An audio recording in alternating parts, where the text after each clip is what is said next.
You know that phrase, Big Brother is watching you? Or when you hear something described as Orwellian? Well, this is where it all comes from.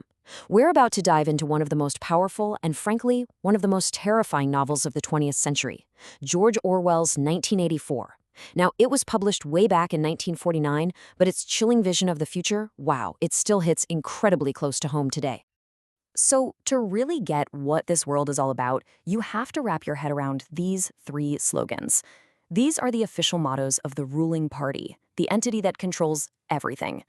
And these aren't just words slapped on a building. This is the core philosophy.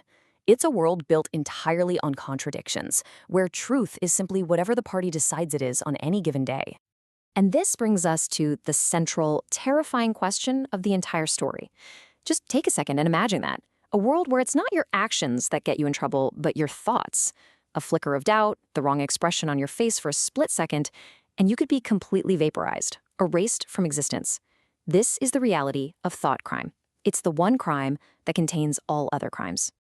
Okay, let's step into this world. Welcome to Oceania. More specifically, we're in a province called Airstrip 1, which you might know better as London. And we're going to experience this grim reality through the eyes of our protagonist, a man named Winston Smith. Winston's life is just bleak. He's a pretty low-level party member, and his world is one of crumbling buildings, terrible food, and foul-tasting victory gin. Every single aspect of his life is controlled by the party and its mysterious, all-powerful leader, Big Brother.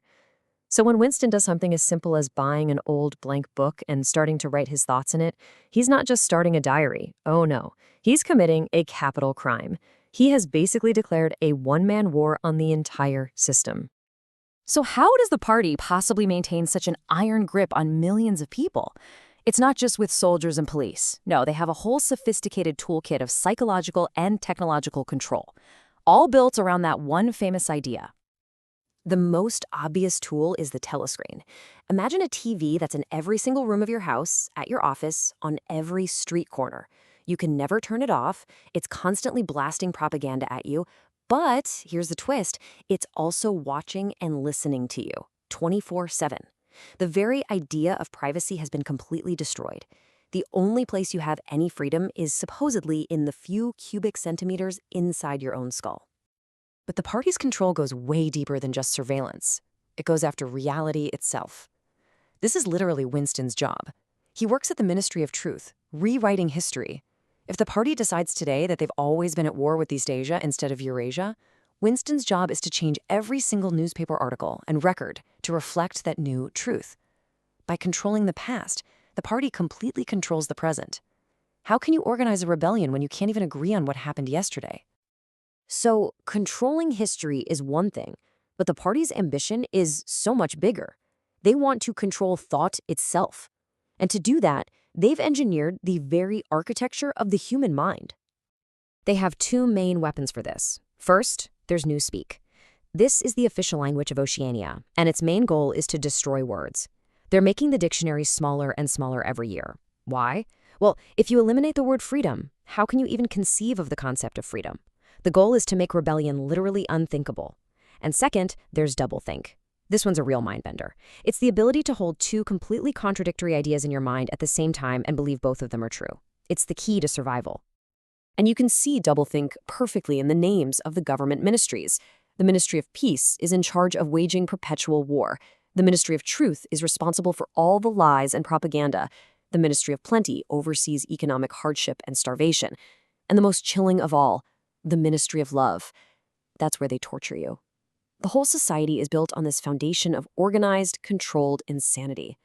But even in this perfectly controlled world, there's one thing the party just can't quite stamp out: human nature. And Winston's quiet, mental rebellion is about to be joined by a rebellion of the body. And that's where the character, Julia, comes into the story. You see, the party wants to channel all personal loyalty, all passion, all love directly towards Big Brother. So things like love and desire are actually incredibly dangerous. They create a private world that the party can't control. So when Winston and Julia start their secret affair, it's not just a romance, it's a political act. It's a direct assault on the party's entire ideology. They manage to find this little room above an old junk shop, a place with no telescreen. It becomes their sanctuary. In that room, they can talk freely, they can feel, they can just be human together. But it's this incredibly fragile illusion of safety, and they both know, deep down, that every single second they spend there is bringing them one step closer to getting caught. And of course, that day comes. An iron voice suddenly speaks from behind a picture on the wall. There was a telescreen there the whole time. The thought police burst in, and Winston and Julia are dragged away to the one place everyone in Oceania fears above all else, the Ministry of Love. Inside, Winston is systematically tortured by O'Brien, a high-ranking party official who Winston had secretly hoped was part of the resistance. And through all the pain, Winston has this one burning question. He understands how the party maintains control now, but he just can't grasp the motivation. Why do all of this? What is the ultimate point? And O'Brien's answer is the most terrifying revelation in the entire novel. He explains that unlike tyrants of the past, the party isn't seeking power for some other goal, like wealth or creating a paradise. No, the party seeks power for its own sake. The point of persecution is persecution. The point of torture is torture. The point of power is power. That's it. It's an end in itself. This brings us to the final, tragic end of Winston's journey and the novel's ultimate warning about just how fragile the human spirit really is. O'Brien takes Winston to the final stage of his re-education, Room 101. Room 101 contains the worst thing in the world, and it's unique for every person. For Winston, that thing is rats. And when he's faced with this unimaginable horror, the very last piece of his humanity, his love for Julia, it just shatters. He screams, "Do it to Julia, not me." And with those words, his inner self is finally conquered. Much later, broken and changed, Winston sees Julia one last time, but their meeting is just hollow, lifeless. They both freely admit they betrayed each other, because, as Julia explains, when they threaten you with your worst fear, you don't just say things to make it stop, you mean it. The party didn't just break their bodies, it got inside their hearts and completely destroyed the love they had for each other. In the end, we see Winston sitting alone in a cafe. A tear rolls down his face.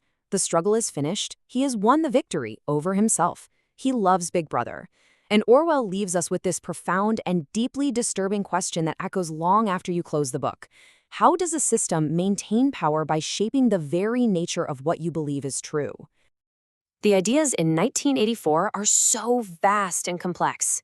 For a much more comprehensive examination of the novel's themes, its characters, and its incredible lasting impact, be sure to check out our full deep dive audio analysis.